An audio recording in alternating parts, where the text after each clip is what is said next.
What's up, YouTube? Back here with my friend Evan Diaz. Again? Yep, he just made his new channel, Redskins Man 10. Subscribe to him. Brand new channel. Made it yesterday. Subscribe to Joe Jackson 98. And so what we'll be talking about today, we'll be talking about some of the big NFL headlines. But first off, we got to get on the draft. No, but first, I have a legit jersey right here. Yeah. That's an actual game jersey. What's up? Worn by a Redskins player when they beat the New York Giants. We beat the Giants in 2011. So right there. Yep, legit. How much did that cost, by the way? I forget. Hey. We got it on eBay, actually. It's pretty lit. I've already tried it on once. It's so tight. It was hard to take off. Yeah. Imagine that thing was for a second, I actually thought I was going to have to tear it off, and that felt really bad. Nope. All right. So, on to the video.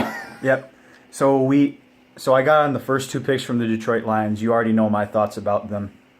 So, for the third pick, I'm thinking, all right, we didn't get a running back. We were definitely going to get Dante Foreman from Texas or something like that. We end up getting Kenny Galladay from Northern Illinois. And I watched some of his highlights. Totally fine with this pick. I think it's a very good one. He has a very tall frame. I think he's like 6'4". He's kind of Megatron-ish in a way. The way he goes up for the ball. You would want that. Yeah, exactly. We need a big play threat down the field. You know, taller receivers are starting to become more the way to go, and he has that kind of capability.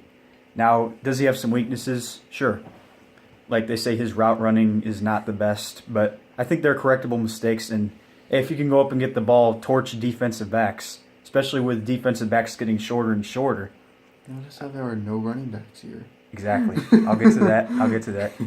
Otherwise, I didn't love passing on a running back once again. You know what I thought about that in the first round, but I think this is a good pick. And then going on, again, we get a linebacker, once again trying to build up the linebacking crew that really struggled last year. Don't have a problem with it. Michael Roberts from Toledo. I like this pick. I watched this guy play. He's like a refrigerator catching the football, man. Michael Roberts. Yeah, and he's got some speed. I think Toledo. Yeah, I think this is a good pick from the Lions, trying to get some more receiving targets for Matthew Stafford. You say he's like a refrigerator?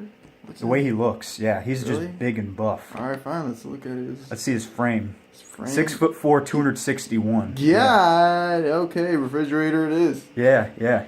It's not William Perry size, but... No. Oh, no, I wouldn't mean that. But, but you just watch this highlight film. Like, you just see this big buff dude running past defensive backs down the field. Like, this is definitely a good pick. And, you know, right now Matt Stafford is Golden Tate, Marvin Jones. You add another guy that can go up and get the football in Kenny Galladay. You get Michael Roberts, another good tight end threat. Maybe provide some competition to Eric Ebron. That's good stuff. Then we got Jamal Agnew from San Diego, cornerback. We needed some defensive back depth, so...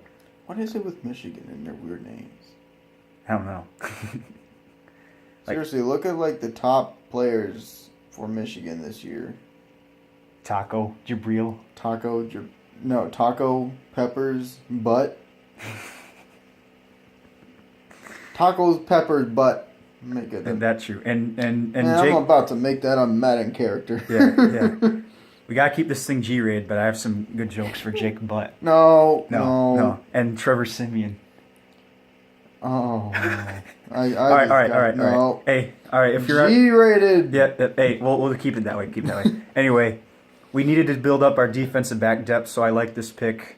I would have preferred to get Desmond King from Iowa, but it's fine.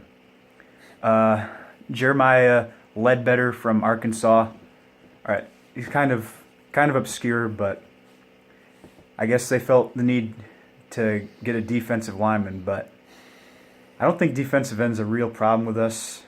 But using a 6th-round pick, I think there's nothing wrong with that. Brad Kaya from Miami of Florida. I think this dude's talented. Oh, so he's a Hurricane. Mm-hmm, exactly. The U. He's from the U. That's right. No, bro, you're obviously not from the U. No. It's like this. Exactly. It's not like this. Exactly. What does that tell you? This is a field goal. This is the U. Yeah. You would know being a Sean Taylor fan. Yeah. Anyway, I like this pick. You know, you always want to get backup quarterbacks, and good place to get him is the 6th round. Kaya is someone Also with. a Santana Moss fan. That's right. Santana, Clinton Portis, and Sean Taylor. Right. What? Yeah. But yeah, like the 6th round is a good place to address that. Now we got Jake Rudock from Michigan last year. We got Brad Kaya right now. These are both pretty good athletes. And having a good athlete, I think, is good as a backup quarterback because they can completely turn the game around. You don't scheme for guys like Joe Webb, if you recognize that name, when they come into the game. Joe Webb. Guys just like run all around the field. Yeah. You can't game plan for it. That's why whoever gets Colin Kaepernick is a backup quarterback. People are thinking his career's over in the NFL. Really? Yeah. I think he'd be a good backup because you can't game plan for something like that. If you're like, oh, There's actually something on NFL Mobile about that. all right. Keep talking. So and then Pat O'Connor from Eastern Michigan. Hey, let's get our Michigan boys in Eastern Michigan. That is Ypsilanti, Michigan to Detroit. Nothing wrong with that. Not like we had anyone else get in the 7th round. So. Oh, they're questioning. So overall, have we seen the last of Kaepernick in the NFL? So overall, I've watched I some of don't these know. guys' Maybe. highlight tapes. I'm pretty pleased with this draft. Obviously, we didn't address the running back position, and that's going to affect their draft grade a little bit. I think it already did. They got like a B, and I'd say that's an accurate grade. But otherwise, we got some more receiving threats for Matt Stafford. We fixed our linebacking core. We added some depth to the secondary, and hey, can't complain about that. You can't fix all the issues in this draft right now, and I'll get to this later. The Lions still have a chance to get a running back if they really pursue LeGarrette Blount. All right. All right. And we're back. All All right. It is now my turn. For my Washington Redskins. Our draft in total, people are saying very good. All the analysts and everything were giving us a B+ grade. So that's good.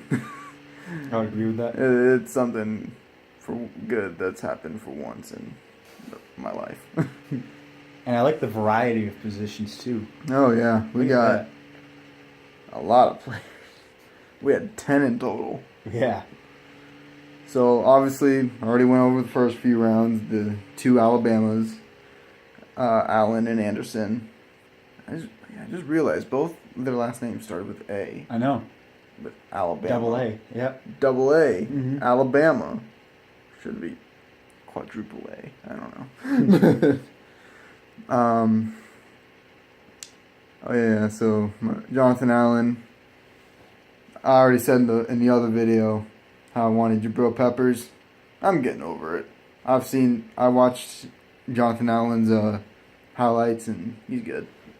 Stonebridge native. Yep, we're like, how far are we from Stonebridge? 20 minutes. 20 minutes. Mm-hmm. Yeah. So Basically, he's going to be practicing in the same city he grew up. yeah. So that's where we're from too. So Yeah. what's up? It's all about that Northern Virginia. Mm-hmm. I mean, it'd be like if you got drafted by the Redskins, wouldn't you do every Bro, single I'd be thing? hyped. Yeah. Give me my number today. I don't care what number it is. Maybe give me 99. I don't know. But so yeah, covered first 2 rounds. Third round we chose Fabian Moreau. Moreau. I think. Yeah. Fabian Moreau, a cornerback from UCLA. You guys said you need secondary help. We did. Oh, you're at 25% battery.